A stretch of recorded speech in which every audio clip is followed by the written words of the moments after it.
Démarrons cette deuxième lecture de la une des journaux avec le quotidien Maison Fraternité qui titre en manchette Bessoké, microcrédit à l'AFIA, projet H sous talon, le quotidien des sources vulnérables impactées.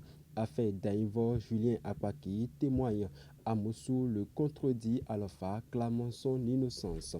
La Nation, gestion de la dette politique, 507,5 millions d'euros pour renforcer la résilience. Industrie de l'humour, le Bénin bientôt, la capitale africaine du rire. L'informateur, affaire d'Aïvor, contradiction entre Julien Apaki et les prévenus. Journal École politique, Djogbenou face à la presse demain.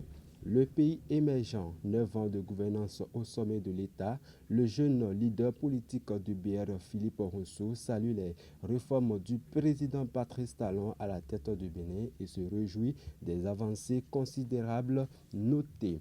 Ouverture de la première session ordinaire au titre de l'année 2025 de l'Assemblée nationale, le porte-parole du président Louis Béounou Vlavonou présente les grands axes du projet de l'ordre du jour. La boussole à présent, répression de sortie illégale de produits tropicaux à Ndali, affrontement entre population et policiers à Bégourou.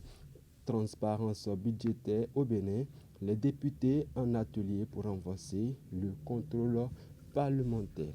Les 4 vérités pour poursuivre, déterminés à contacter en personne les réalisations concrètes du gouvernement du président Patrice Talon, Nicéphore Soglo descend au marché de gros d'Abomey Calavi. Je cite, « Ça fait vraiment plaisir de découvrir les réalisations de mon pays, dit-il. » Soglo annoncé à nouveau à Calavi ce mercredi. Première session ordinaire de l'Assemblée nationale au titre de l'année 2025, Vitali Boton dévoile les points inscrits à l'ordre du jour. Retrouvez les détails à la page 6 du quotidien. L'événement précis, guerre opposition, mouvance, Irénée Agossa appelle à un débat axé sur les problèmes des Béninois. Polémique sur la loi électorale, l'honorable Orden Aladatien dissipe les inquiétudes autour du code électoral. Le télégramme, réunion de commandement au tribunal d'Abomey, le procureur fait le bilan de sa